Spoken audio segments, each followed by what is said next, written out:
మేడారంలో భక్తులకు ఇబ్బందులు లేకుండా ప్రత్యేక ఏర్పాట్లు చేశామన్నారు డీజీపీ శివధర్ రెడ్డి.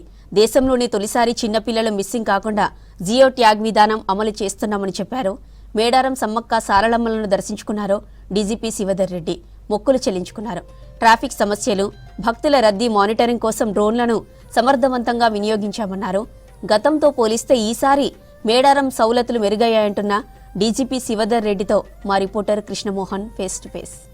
మేడారం మహాజాతర భద్రత పైన డీజీపీ శివధర్ రెడ్డి ప్రత్యేకంగా పర్యవేక్షిస్తున్నారు. అమ్మవారిని దర్శనం చేసుకోవడంతో పాటు మేడారం మహాజాతర నేపథ్యంలో ఈసారి భారీ భద్రత, ఏఐ టెక్నాలజీ కావచ్చు లేదా రకరకాల టెక్నాలజీలతోటి ఏ విధంగా ఈసారి భద్రత కల్పిస్తున్నారు, భద్రతకు సంబంధించినటువంటి వాటన్నిటిని కూడా డీజీపీ స్వయంగా పర్యవేక్షిస్తున్నారు. శివధర్ రెడ్డి తర్వాత ఇతర ఐపీఎస్ అధికారులు కావచ్చు, వీళ్ళంతా కూడా ఇక్కడికి వచ్చారు.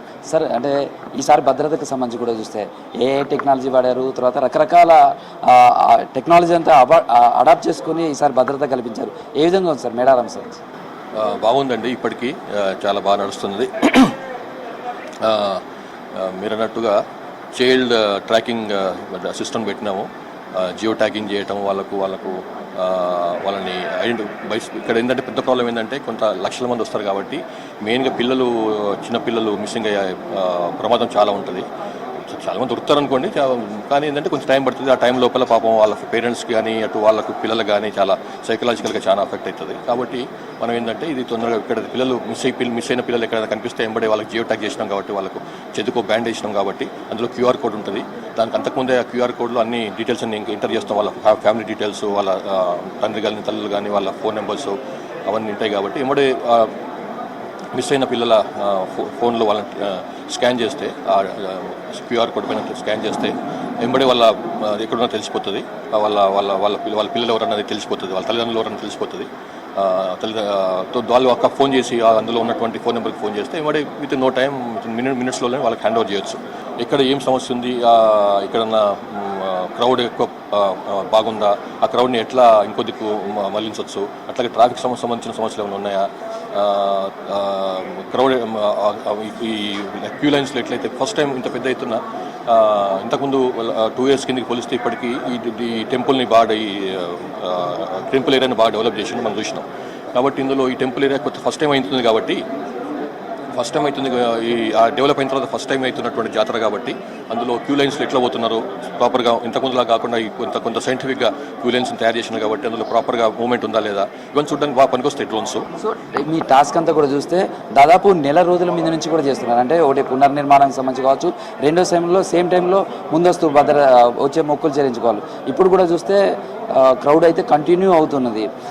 ఎట్లా ఉంది సార్? అంటే ఈసారి ఎక్స్పీరియన్స్ కానీ లేదా పునర్నిర్మాణంతో వచ్చిన తర్వాత భక్తుల క్రౌడ్ ఏ విధంగా ఉంది? అంటే పునర్నిర్మాణం అవుతున్న టైంలోనే ఇది వచ్చింది కాబట్టి, జాతర వచ్చింది కాబట్టి కొంత నెక్స్ట్ టైంకి ఇంకొంచెం ఇంప్రూవ్ చేసుకోవచ్చు. అంటే గతంలో మీరు జాతరకు వచ్చారా? అప్పుడు జాతరకు వచ్చినప్పుడు కానీ ఈ పరిసర ప్రాంతాలు కావచ్చు ఇదంతా కూడా ఎట్లా అనిపించింది? ఇప్పుడు వచ్చినప్పుడు మేడారం ఏ విధంగా మారింది అనుకుంటున్నా? లాస్ట్ టైం అయిన 2024 జనవరిలో ఫిబ్రవరిలో అయిన జాతరకు వచ్చినాను నేను. అప్పుడు ఇంటెలిజెన్స్ హెడ్ చీఫ్గా ఉన్నాను. అప్పుడు డీజీ గారు కూడా వచ్చినాను. తర్వాత అంతకుముందు కూడా 2-3 సార్లు వచ్చిపోయినాను. ఈవెన్ 1996లో కూడా నేను ఇక్కడ కరీంనగర్లో ట్రైనీ ఐపీఎస్ ఆఫీసర్గా ఉన్నప్పుడు కూడా ఇక్కడ బందోబస్తు కోసం వచ్చినాను. అప్పుడు అంతా టెంట్లలో పోలీసులు ఉండేది, జనాలు కూడా అంత ఎక్కడ పడితే టెంట్లు ఉండేది, బుల్లక్ కార్డ్స్ చాలా వచ్చేది, అందువే ఎక్కుంటుండే, బుల్లక్ కార్డ్స్ ఎక్కుంటుండే, ఎడ్ల బండ్లు ఎక్కుంటుండే. దాంతో పోలిస్తే చాలా ఇంప్రూవ్మెంట్ ఉంది. ముఖ్యంగా ఈ సంవత్సరం అయితే మాత్రం చాలా ఇంప్రూవ్మెంట్ ఉంది, అసలు పోలిక లేదు. సో ఒక చిన్న గ్రామంలో ఇన్ని కోట్ల మంది భక్తులు రావడం కావచ్చు, వాళ్ళకు మీరు భద్రత కల్పించడం, అందులోనూ అమ్మవార్లను తీసుకురావడం కావచ్చు, మళ్ళీ తిరిగి వనప్రవేశం, అన్ని శాఖలున్నా మీ పార్ట్ చాలా కీలకంగా ఉంటుంది. మీ ఫోర్స్ అంతా దీంట్లో డిస్పాచ్ చేయడం కావచ్చు, ఇదంతా చూడవచ్చు. ఇందులో మనకు సుమారు 14,000 మందిని పెట్టినాము. మీరు అన్నట్టు లక్షల మంది వస్తారు ఇందులో. తర్వాత వనం నుంచి తీసుకుపోవటం అన్నది ఒక పెద్ద ఛాలెంజ్. సమ్మక్క సారలమ్మల్ని వనంలో నుంచి చిలకలగుట్ట నుంచి తీసుకొని రావటము, మళ్ళీ అక్కడి నుంచి సాగదోలటము, అదే పెద్ద ఛాలెంజ్. అది అయినప్పుడు కూడా ప్రతి సంవత్సరం కూడా ఇందులో కొంత మనకు ఎక్స్పీరియన్స్ వస్తుంది కాబట్టి, ముఖ్యంగా అందులో ఎవరైతే ఆదివాసులు ఉన్నారో వాళ్ళకి ఎవరైతే ఇక్కడ బాగా పెద్ద ఎత్తున వస్తారో వాళ్ళ సహకారం బాగుంది. వాళ్ళ సహకారం లేకపోతే ఇటువంటి జాతర చేయడం కష్టం. వాళ్ళు ప్లస్ అదర్ డిపార్ట్మెంట్స్ మీరు అన్నట్టుగా వాళ్ళ సహకారంతో, ఆదివాసుల సహకారంతో బాగవుతుంది. సో సార్, అంటే ఈ జాతర క్రౌడ్ ఇప్పుడు కంటిన్యూ అవుతుంది. ఇవాళ నుంచి రిటర్న్ అవుతుంటారు వాళ్ళంతా కూడా. ఇదివరకేమో ఓన్లీ ఎంట్రీ మాత్రమే ఉండదు, ఇప్పుడు అవుట్ కూడా ఉంటుంది. దానికి సంబంధించినటువంటి రద్దీ కావచ్చు, వీటి మీద ఎట్లా ఎక్సర్సైజ్ చేస్తారు? దాన్ని కూడా ఈ ట్రాఫిక్ సంబంధించి మన వరంగల్ సిపి గారిని ఇన్ఛార్జ్గా పెట్టినాము. సో వారు బాగా చూసుకుంటున్నారు. ఇప్పటికి కూడా ఇక్కడ సమస్య లేదు. ఇక్కడ పాట్ హోల్స్ లాంటివి చిన్న చిన్న సమస్యలు లేకుండా చేసిండ్రు. రోడ్ పక్కన ఉన్నటువంటి ఏరియా కూడా కొంత డెవలప్ చేసిండ్రు. సో దట్ ఇష్యూ ఉన్నా కానీ పక్కన వెహికల్స్ సమస్య ఉన్నా కానీ పక్కన తీసుకుపోవడానికి, కాబట్టి ఏం ఇష్యూ ఉండదు అనుకుంటున్నాను. అండ్ ట్రాఫిక్ కంజెషన్ అనేది పెద్ద సమస్య. మీకు తెలుసు, ప్రతి సంవత్సరం కూడా జామింగ్ అవుతుంది ట్రాఫిక్. ఈసారి అట్లాంటి పరిస్థితి ఉంటుంది అనుకోను. చిన్న చిన్న చోట్ల ఉండవచ్చు కానీ మేజర్ జామ్స్ ఉండవు అనుకుంటున్నాను. సో చివరిగా సార్, అంటే కింద స్థాయి సిబ్బంది నుంచి మొదలు పెడితే ఐపీఎస్ అధికారుల వరకు కూడా ఈ భద్రతలో పాల్గొన్నారు.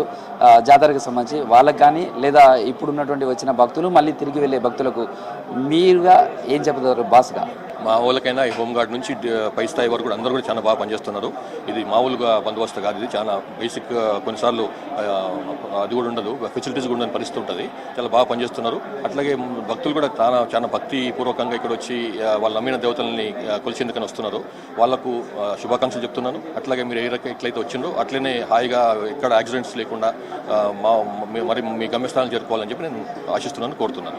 ప్రస్తుతం అయితే జాతరకు సంబంధించి మొత్తం పోలీస్ వింగ్ అంతా కూడా ఈ జాతరకు సంబంధించినటువంటి భద్రత వాటిలన్నింటిలో కూడా నిర్వహణలో పాల్గొంటుంది. ఐఏఎస్, ఐపీఎస్ అధికారులతో పాటు హోంగార్డ్ నుంచి అన్ని స్థాయిల అధికారులంతా కూడా ఈసారి విధి నిర్వహణలో అయితే తమ పాత్ర పోషిస్తున్నారు. మొత్తంగా అమ్మవారిని సంబంధించినటువంటి జాతరకు సంబంధించినటువంటి ఎలాంటి ఇబ్బందులు లేకుండా సెక్యూరిటీ పరంగా అన్ని జాగ్రత్తలు తీసుకున్నాం. ట్రాఫిక్ సంబంధించినటువంటి ఇష్యూస్ లేకుండా చూసాం. సేమ్ టైంలో మళ్ళీ తిరిగి ప్రయాణం అవుతున్నటువంటి వాళ్ళకు కూడా ఎక్కడ ఇబ్బందులు లేకుండా చేశాం. అదేవిధంగా అమ్మవారిని వనం నుంచి జనంలో తీసుకురావడం కావచ్చు, తిరిగి మళ్ళీ అమ్మవారి వనప్రవేశం వరకు కూడా ఈ భద్రతకు పూర్తి స్థాయిలో అప్రమత్తంగా ఉన్నామనేది డీజీపీ శివధర్ రెడ్డి చెప్తున్నారు. తమ సిబ్బంది కూడా అలుపెరగని సేవలు అందించిందని కూడా ఆమె చెప్తున్నారు. వీడియో జర్నలిస్ట్ దశరథతో కృష్ణమోహన్, V6 న్యూస్, మేడారం నుంచి.